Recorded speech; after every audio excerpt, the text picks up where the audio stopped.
Ako rin, ayokong maniwala. Hindi ako naniniwala na ang isang, anong pangalan niya? Jillian Ward. Maganda tong batang ito ay papatol sa isang Chavit Singson. Hindi ako naniniwala. Meron po kasing viral ngayon, yung kuno ay blind item or pinangalanan na talaga, diretsahan na, ng isang nagngangalang Sian Gasa na kuno ay kabit, karelasyon ni Chavit Singson etong si Jillian Ward. Ang bata pa na ito, bata pa. At ang masaklap doon, ang sinasabi kuno ay binubugaw nga ng ina mismo na itong si Jillian Ward, etong anak niya kay Chavit Singson. Pero at least kahit papano nagsalita na itong si Chavit Singson na wala silang relasyon. Inabsuelto na ika nga yung kumakalat nga na kumakalat sa social media na kuno ay may relasyon sila. Grabe, no? Yung ganitong idea ay disgusting. Totoo yun. Nakakaliri. Eto, mabilis na itinanggi na itong si Chavit Singson na may relasyon nga sila na itong si Jillian Ward. Ang huling balita rin natin ay mukhang kakasuhan yung nagpakalat ng balitang ito. Yun nga, yung si Sian Gasa. Ito yung first and last time that I will speak about this.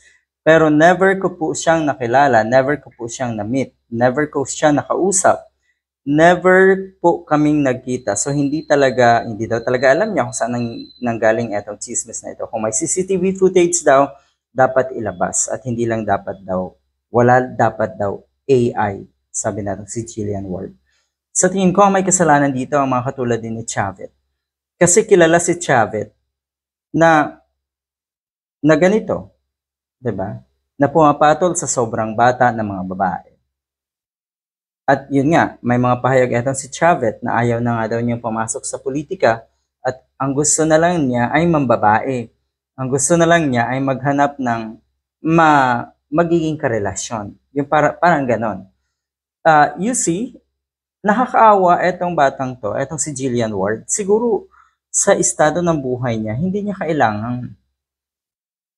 kailangan na magkaroon ng mga ganitong klaseng sabit sa mga katulad ni Chavit na matanda na, di hamak na matanda na talaga. Di hamak na mas matanda sa kanya na kung ilang taon. Ito si Chavit Singson.